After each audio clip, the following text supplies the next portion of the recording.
You're watching BCTV. We're all about Branford.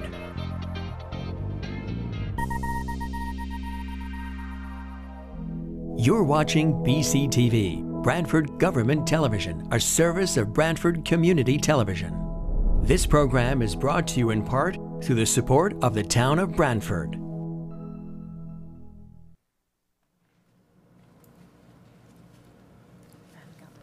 Okay, we're going to get started. The Town of Branford Board of Finance regular meeting, June 27th, 2022. First on the agenda is to approve the minutes of the May 23rd, 2022 meeting. I'll move it, Joe. Moved by Jeff, seconded by Charlie. Is there discussion? All in favor? Aye. Okay, next, number 2 is citizens' communications. And if there's anybody in the audience who would like to comment on tonight's agenda items, you're welcome to do it.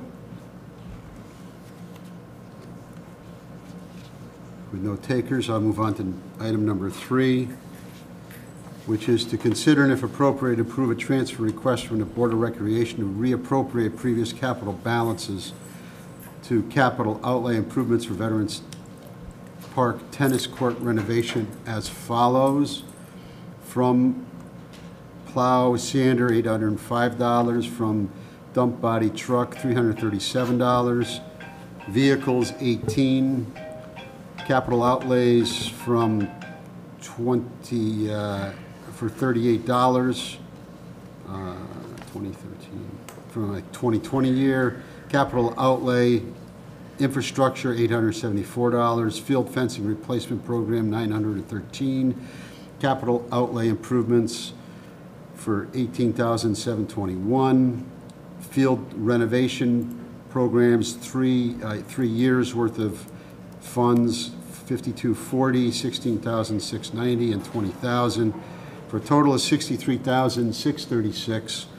To transfer into a new account, court renovation program, $63,636.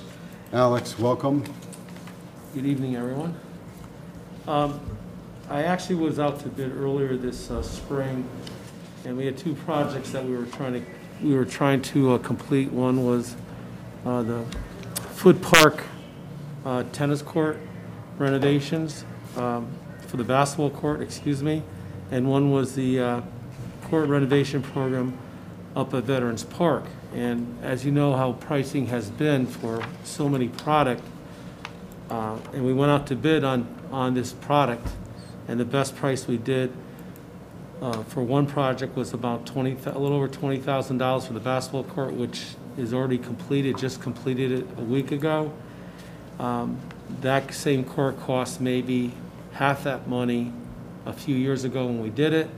Same with the tennis courts, it was probably half the dollars that we spent the last time, and this was after going out to bid. And the courts up at Veterans Park will cost just under, the price is just under 63, it was like 62.5. We're trying to move forward to get this done. One thing I just want to make the board aware of in going forward is that looking at my capital funds and looking at some of the facilities we have around the town, especially when it comes to basketball court or tennis court renovation, we've been rotating around and we're in pretty good shape now, but they're lasting less and less. The asphalt is just lasting less and less. So when we redid Veterans Park last year in that big capital program, we did the high school. The Board of Ed did the high school a few years back. That's going to be probably good for maybe about a decade.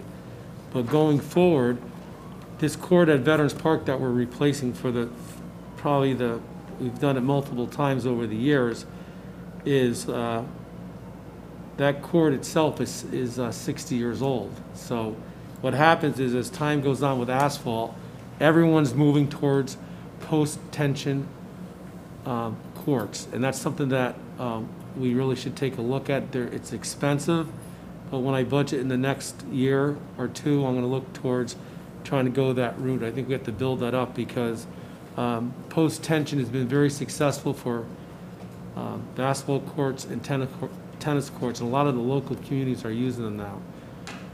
And I think what happens is that eventually asphalt's just going to, it just keeps expanding because of the change in the temperature and weather that we have up here in the Northeast. So I just want to bring that to your attention. Like, I never thought we'd be spending this much money to redo 4 courts a few years later. So, Alex, what's post-tension? What is that? post-tension is basically, so let's take this table. It's basically, it goes this way, that way. It's concrete. Okay, it's a concrete as opposed to asphalt. Oh. That's the difference. So, Guilford utilizes it. North Branford's going to be building pickleball courts, which is big too, coming forward. And the recommendations from a lot of the tennis professionals out there is actually Hinding Tennis. It's probably one of the top ones in the country. They actually won our last bid again. They don't win every one, but they won most of them. There's not many people in the business that do that anymore, and they've been going. A lot of them have been going that direction. A lot of communities up in the Newington area have, and I'm just saying something that I think we have to look down the road to try to possibly do, because we'll get a little bit longer. Hey, Veterans Park, hey, we've had that since 1982. And we just redid the whole basketball court a couple of years back, and that's going to last you a bunch of years. But as time goes on, it just seems like post-tension gives you a lot more bang for your buck in the long run. So something we've been taking a look at. So. Okay. Questions from Alex? I got a question. Victor? If we were to do this court in post-tension, what would it cost now? It will be triple that cost. Triple this cost? Easily, yes. Wow. Okay, Charlie? Alex, you know, the field renovation program, is that for 3 years with the amounts? Their total's about 41,000? Correct, yes. I mean, was there a reason why it wasn't used? We kind of, as we rotate our courts in our fencing program, we rotate the field program, and we were able to, stay along with it. If you just do one field or so, you'll use up all those dollars. But there was not last year, but the year before budget year, we took a hit. We didn't put any dollars into that. We just started doing that going forward for the next year, for the next fiscal year. But we needed the dollars. That was the only place I could find dollars in order to make this project happen. I mean, at this point. How much of that money had you already used? Do you know? Oh. I mean, what the appropriation was back 3 years ago? Oh, well over, probably 100,000. If I Oh. add all those years up, a lot. Okay, Yeah. I didn't realize the amounts were that much. Yes, yeah. Okay, thanks. Okay, other questions?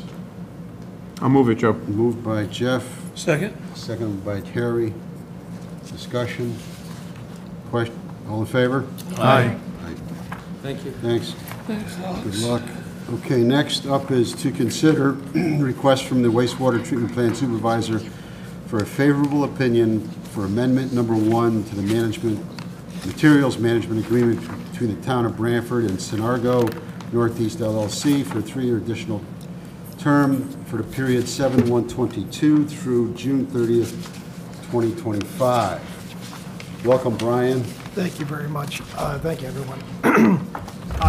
Synagro, we used to haul our primary waste and activated liquid sludge to New Haven. We've been using them for 21 years, and I tried to get a 5-year contract, but the cost of fuel and all this, they told me the better price would be a 3-year. And there's only a couple of companies that do this with incinerators, and the competitor works with them in Norwalk. So I basically didn't have many choices to use, because they don't build any more incinerators right now. So you only have a few of them in the area. They haul it to New Haven. They'll go to Naugatuck if that's busier. They go up to Rhode Island sometimes, and Mattabassett. So those are the only 3 places. And we haul it 5 days a week, 52 weeks a year, part of the process, and it gets burned. And we maintain a 6-7% percentage of sludge, which is good, because if it's a below 2, they charge us even more money. So the increase of 17-18%, the norm's been 40% with some facilities. So I was just working with them the last 3 months, and that's why I wanted to lock it in for the 3 years. The contract is up. So Brian, this represents a what percentage of increase?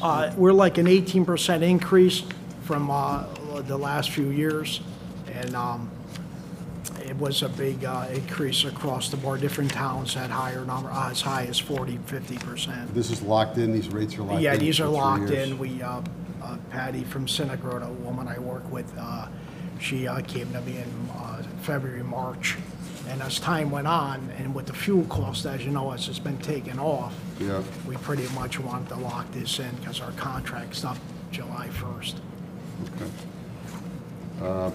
And town attorney has reviewed this? Yes. And he's approved of the Yes, the changes town in the attorney, amendment? See Selectman that? reviewed it, and the town attorney looked at it too. Okay. Questions from the board? Charlie? Oh, Brian, you asked for 5 and he wouldn't give you 5, he gave you 3. They would give me 5, but it would have been more of a Oh, cost. I see, okay. So we stuck with the 3. Okay. Because they couldn't, with the fuel cost and all, they didn't want to go that far out. Very good, thanks. I'll move it, Joe. Moved by Jeff, Second? seconded by Victor. Is there additional discussion or questions?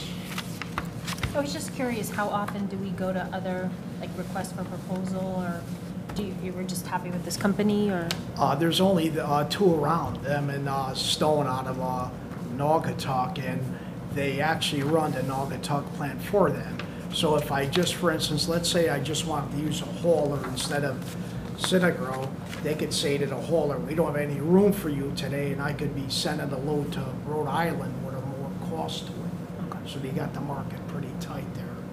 Because they're not building any more plants with, I forgot the name of the particular chemical that's in fire retardant, like that stuff.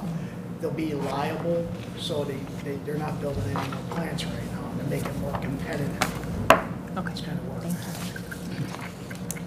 So, okay. Any other questions? Motion's been made, seconded. There's been discussion. All in favor? Aye. Opposed?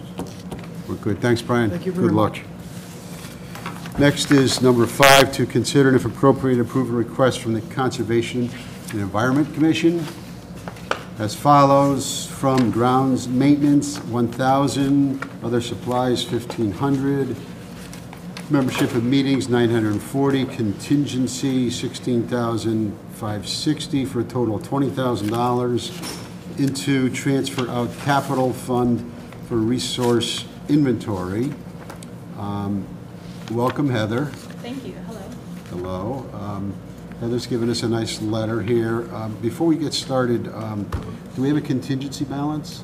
Yes, if all the transfers are approved tonight, it will be $262,125. 262? $125. Okay. 125, thank you. You're welcome.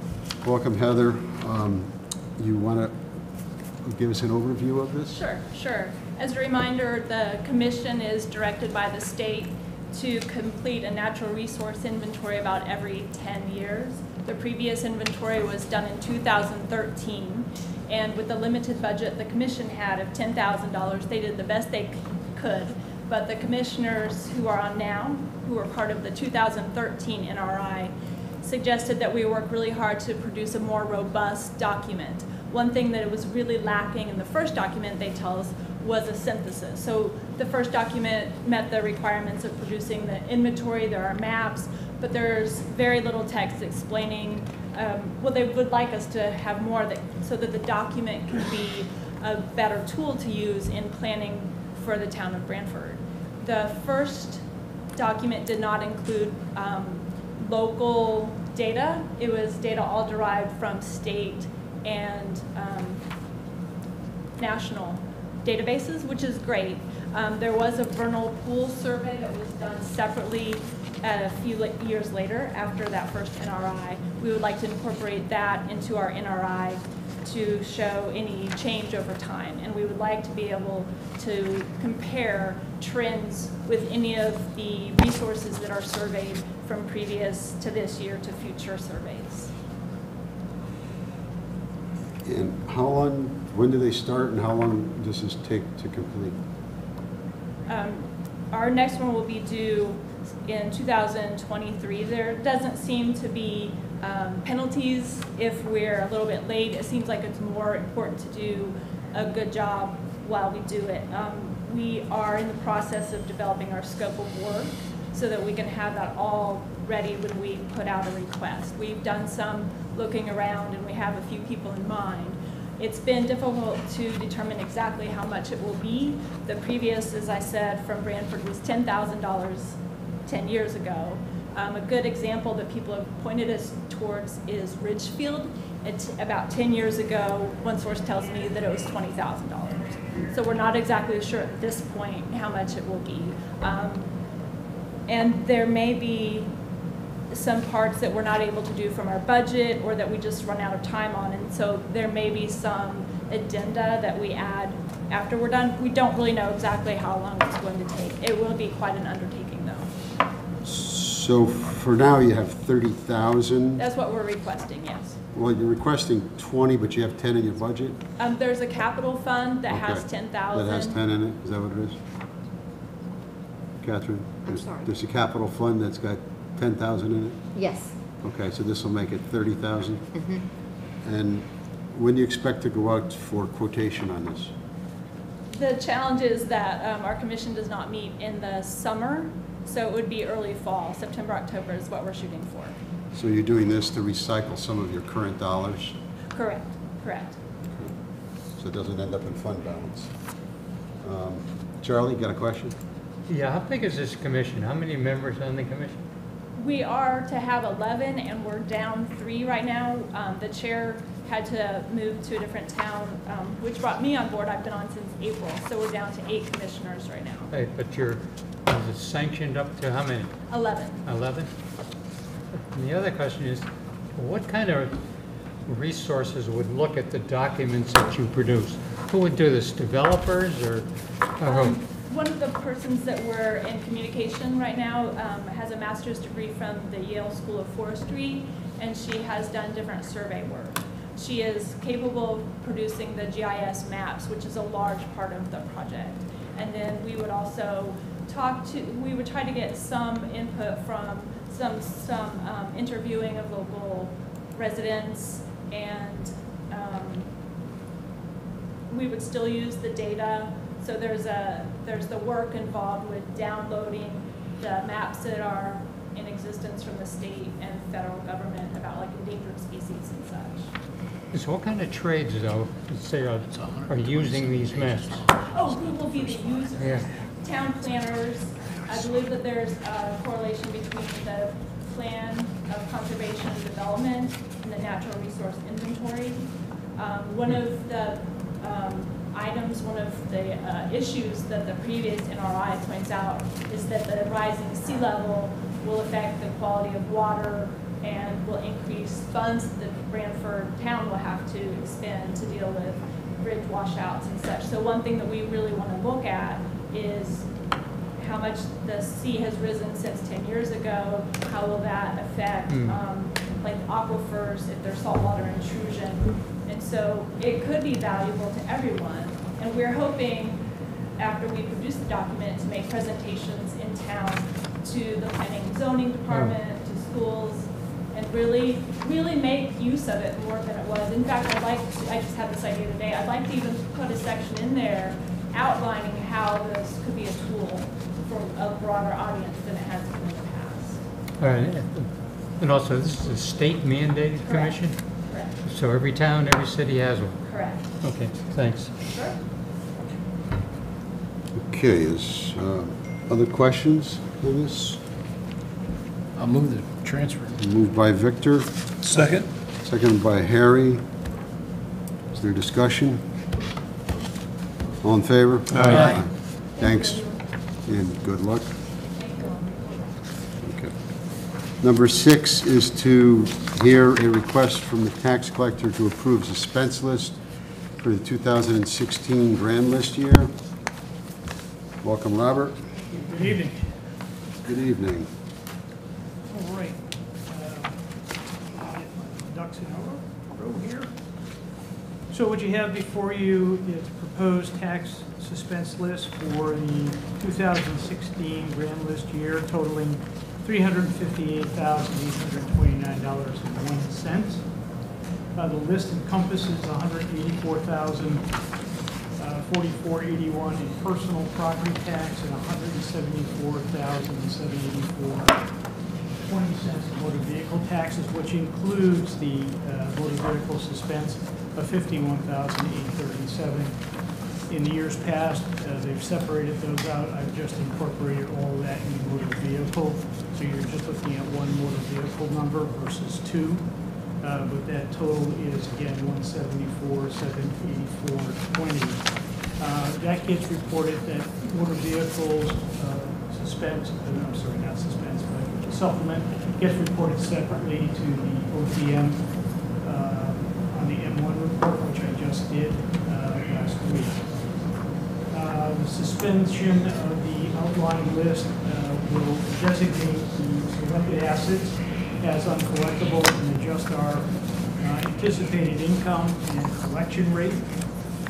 The tax office will continue the efforts to collect all suspended accounts by using all efforts, all tools given to the tax collector by statutory powers, bank levies, using alias tax warrants, engaging state marshals, service, as well as the sale of assets. The tax collector feels as though looking at this for 6 months wasn't adequate for anyone to look at a portfolio of this size in 6 months and come up with a list of what you think of assets that should be suspended. Historically, when I look back at this, we suspend each year, so we're suspending 2016 today, or proposed 2016. However, I believe if there is an asset that is severely hampered, that we should suspend that asset no matter what year it's in. So we might suspend the 2016, but we may have an asset in 2022 that we feel is uncollectible and also should be suspended. So just my feeling, this is driven by state statute, so it doesn't matter how long you've been in office. Every year you have to do this. Typically, you have this ready in May, and you're looking at it in June. So I can tell you that anybody that I suspend, I will know your serial number. So we will do all the efforts that we can to make sure that we make an effort to collect these.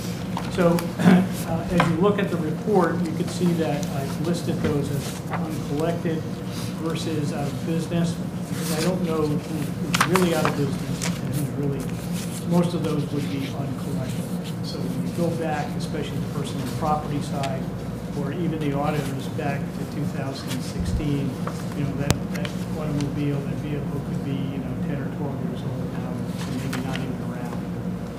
So we'll find other ways to collect that. Mr. Chairman, question? Any questions? Yeah, in a second here. So just as you look at that, you'll see that there's 358,000.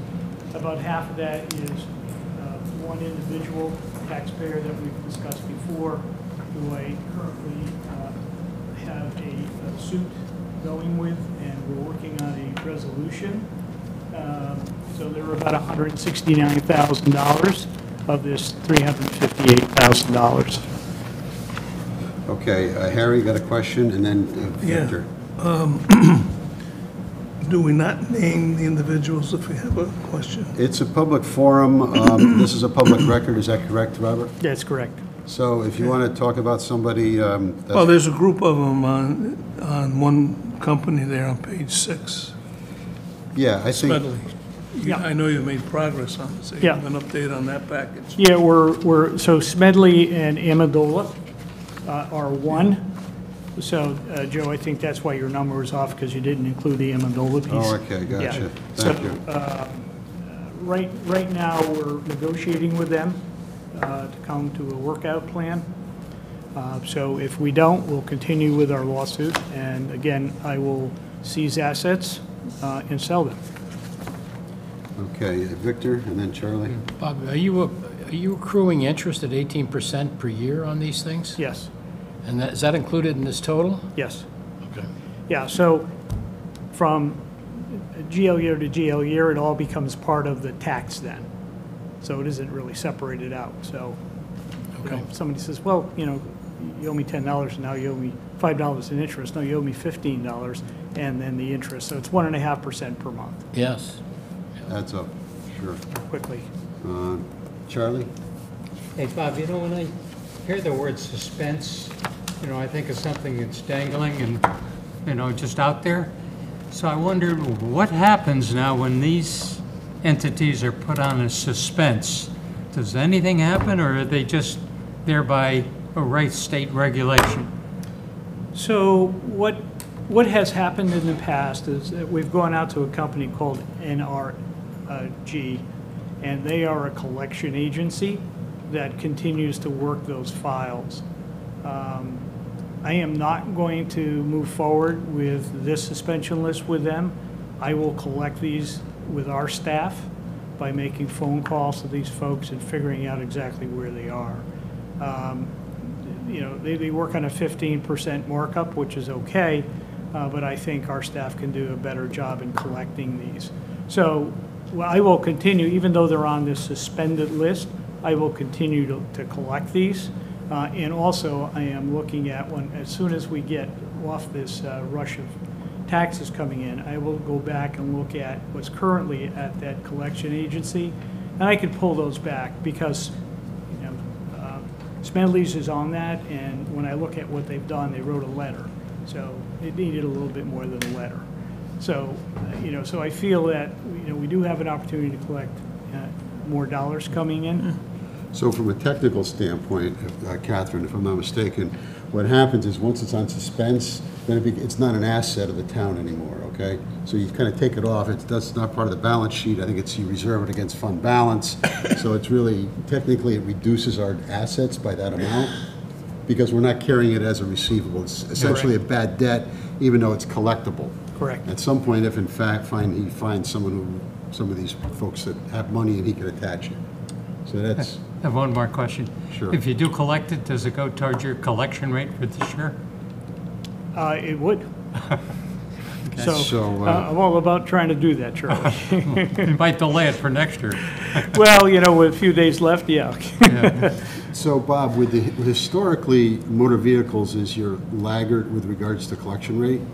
So you're in the high 80s as far as percentage of motor vehicle?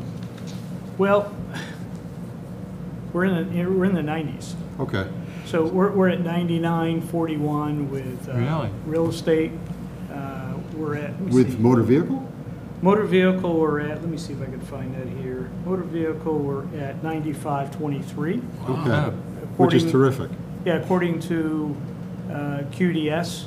Yeah. And then we're at personal property at 92.80 and 99.41 in real estate. According to this, there's another calculation I'm trying to do to get a little bit closer. But. So my question was, I know years ago that's a really great rate because they were still in the 80s as far as the motor vehicle until Department of Motor Vehicles assisted the towns with the registration piece of it. So have you contemplated at all a different workflow at some point in time so that we're not looking at something years old, that it's at a collection agency maybe after a year or 9 months after due date? Or? So the plan going forward is to bill every month for people who are delinquent and make phone calls. So and also assisting using marshals. Mm-hmm. So when a marshal knocks on your door and he adds his fee to it, it certainly gets people to come in and make their payments, especially on motor vehicles.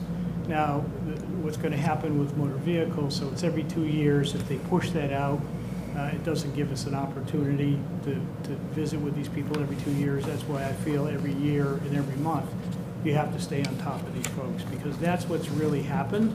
It's really gotten way out. So as you can see, when I run the report back 15 years, it's pretty telling as to what's happening.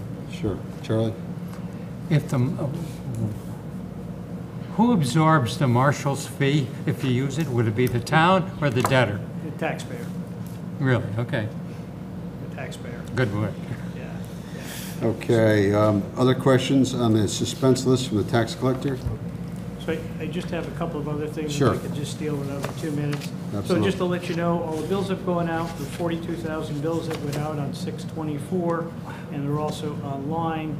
We collected $500,000 today and over the weekend, so we're working on that. All the property transfers that we had talked about, the 72 pages, 1,100, are now currently, there's about 10. So we've gotten that squared away. The assistance of that was the assessor moving all of those over with her work being done. The problem is we still need to get the bridge done, so we're not going to let that get away. So we have the same problem. We've balanced to the rate book in QDS, which means I balanced with the assessor's office to the grand rate book, as well as QDS. The M1 was completed, the M1 report to OPM for 22 and 23. Rate bills have been executed, and the tax warrants have been authorized. We're currently working on a debit credit card payment at the window, so the folks who want to come in and make a payment only have their credit card, or they want to do an e-check, they can do that. And we're also contemplating having a PC out there or a laptop to have them do self-service. So we're working in that direction also. All the rate books are now completed from 2015 through 2019, so everything is in the vault where it should be. And I was trying to work on a percentage of collection report for you tonight, but what happened is the new grand rate book got mixed in with the old one from QDS, and I couldn't pull it together tonight, so I apologize. And that's it. That's good progress, Bob. Thank you. Other questions from the tax collector? Comments? Okay. Joe? Yes? Question for Bob, please. I noticed on the motor vehicle suspense list some names that I recognized as being deceased. Would it help you if I give you input on those? Sure. Okay. Yeah. So what should be happening is, and that's what I'm saying, anything that we should be able to run a deceased list, they should come off, obviously. And so, and they may be 2016 or 2020, it doesn't matter. They should still come off. And that's my kind of my point by just doing a year by year by year, that we should look across the board. I don't think it's a state statute that it has to be that 1 year at a time.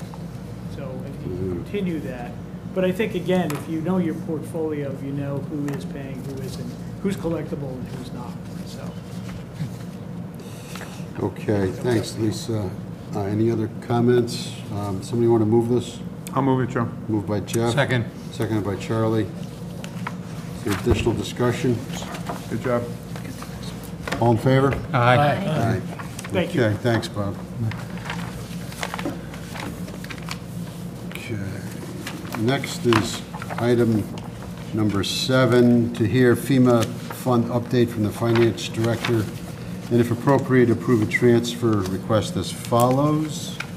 From contingency, $161,746, into transfer out FEMA fund for the same amount, $161,746.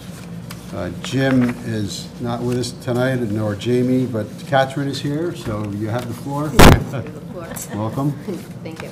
The request before you provides a summary of the activity that has been recorded in the FEMA fund for the last few fiscal years, and a request from Jim to transfer monies from contingency into the FEMA fund. The transfer, if approved, will restore the FEMA's fund balance to fiscal 19 levels and provide monies to offset future disaster costs should they arise. It's an important fact to note that $140,000 or approximately $140,000 of expenses in fiscal year 2021 were transferred from the general fund to the FEMA fund in the hopes to improve our eligibility for FEMA fund, or for COVID funding, the COVID relief funding. So it was just something that Jim wanted to bring out in his letter. Okay, so I know there was an analysis here of fiscal 20 and 21, and then some numbers through 2022. So if I follow some of the math, by doing this transfer, you'll cover the deficit that's in there now, and you'll restore the amount to the balance you started off with originally, which is 103,000. Yes. Correct? Exactly, Okay, so I yes. followed that correctly? Yes. And it shows, and so we have we received FEMA funds? Yes, we've been receiving them every year. Okay. The reason that the transfer is what the dollar amount we're requesting is that we did receive notice recently that they are going to be reimbursing us for some eligible costs for Storm Isaias. So that's the $207,293 that we're expecting in fiscal year 2022. Right. So that helped offset some of the costs, because not only did we get the expenses, but they also give those type of costs, for salaries, for administrative duties. They reimburse for, our wear and tear, our maintenance on our machines. That's not really a direct expense, but is allowable in a cost breakdown when we reimbursed. So they pay for the overtime, Yes. a portion of it? And they paid for, a lot of the vendors who came in to help with the storm cleanups.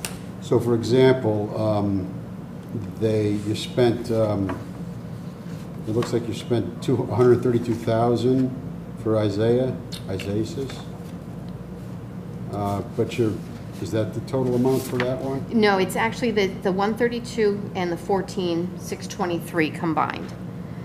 Okay. There was some expenses in 2022 for tree removal. Okay, I for got you. Storm cleanup. So it's the combination of those two, and we got back the 207, So or you we got- will be getting back.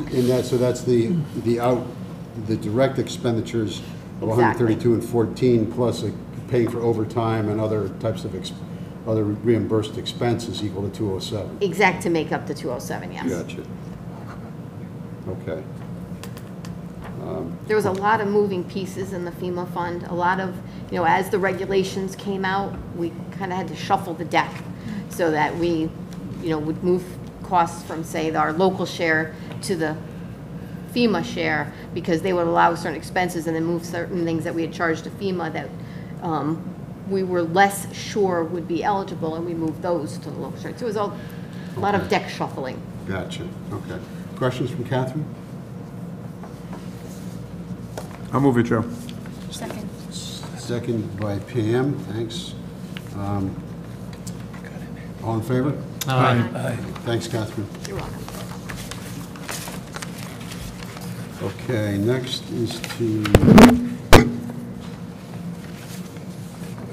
item number 8 is to hear a request from the finance director, I'm going to say assistant finance director, to establish a deposit account with the Liberty Bank to implement a new health savings account program for the members of the firefighters union, and if appropriate, adopt the following resolution, which I will read. Resolved that the Board of Finance authorizes the finance director to establish a new bank account with Liberty Bank to fund employer contributions pursuant to the agreement with IAFF Health and Wellness Trust to members and retirees of the fire union. And I'll move the Catherine, request. you want to move the request? Yeah. Okay. I'll second That it. makes it easy. So I think that's fine. The motion's been made and seconded. I did want to give the Assistant Finance Director an opportunity to go over the highlights, but thank you for your motion, Mr. Harry. So the finance office is seeking to create this account with Liberty Bank, and what is going to be almost like a holding account. So the fire union, effective July 1st, is moving to a fully insured health savings plan. So unlike, which is the IAFF plan that Joe mentioned, unlike the Anthem plan, which had a banking relationship, they do not offer that. So the town is required to have an outside banking relationship, and we have chosen Liberty Bank. They have a good product. So what we are looking to do is create this account in order for us to fund the employer's portion of the health savings contribution. Okay. Thank you.